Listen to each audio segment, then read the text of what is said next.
మహాభారతంలో అనుశాసనిక పర్వంలో ఉపమన్య మహర్షి యొక్క పట్టుదల గురించి ఇలా ఉంది. వ్యాఘ్రపాదుడు అనే మహాత్ముని కుమారుడు ఈ ఉపమన్యుడు. వారు కటిక పేదరికంలో జీవిస్తూ ఉండేవారు.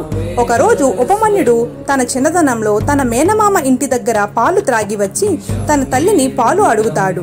ఆమె కటిక పేదరికంలో ఉండడం వల్ల నీళ్లలో బియ్యపు పిండి కలిపి పాలును అని చెప్పి ఇస్తుంది.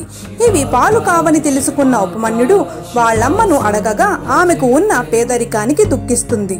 అప్పుడు ఉపమన్యుడు మరి నా కోరిక తీర్చేది ఎవరు అని అడుగగా ఉపమన్యుడు తల్లి సమస్తానికి తండ్రి అయిన ఆ శివుణ్ణే పాలు అడుగు అని చెబుతుంది. తల్లి మాటలు విన్న ఉపమన్యుడు అడవిలోకి శివధ్యానం చేయటానికి వెళ్ళిపోతాడు. ఆకులు ఫలములు తింటూ 100 ఏళ్లు ఒంటికాలిపై కఠోర తపస్సు చేస్తాడు. ఈశ్వరుడు ఆయన తపస్సుకు మెచ్చి ఇంద్రుడి వేషం వేసుకుని ఇలా అంటాడు, ఒంటి నిండా బూడిద పోసుకునే శివుడు నీకు ఏమి ఇస్తాడు? నేను నీకు భోగభాగ్యాలను ఇస్తాను అని పలుకగా ఉపమన్యుడు గట్టిగా చెవులు మూసుకుని ఇలా పలికెను, పశుపతిని తప్ప ఇంకెవరిని నేను అర్థించను. ఇంకా ఉపమన్యుణ్ణి విసిగించగా ఉపమన్యుడు చేతిలోకి భస్మం తీసుకుని అఘోర శాస్త్రం మదితలిచి శపించబోయాడు. అప్పుడు పరమేశ్వరుడు ప్రత్యక్షమై ఉపమన్యుని యొక్క కన్నుల పండుగ చేశాడు. ఆయన కోరినట్టే పాలను కాక పాల సముద్రాన్ని అతనికి వరముగా ఇచ్చాడు.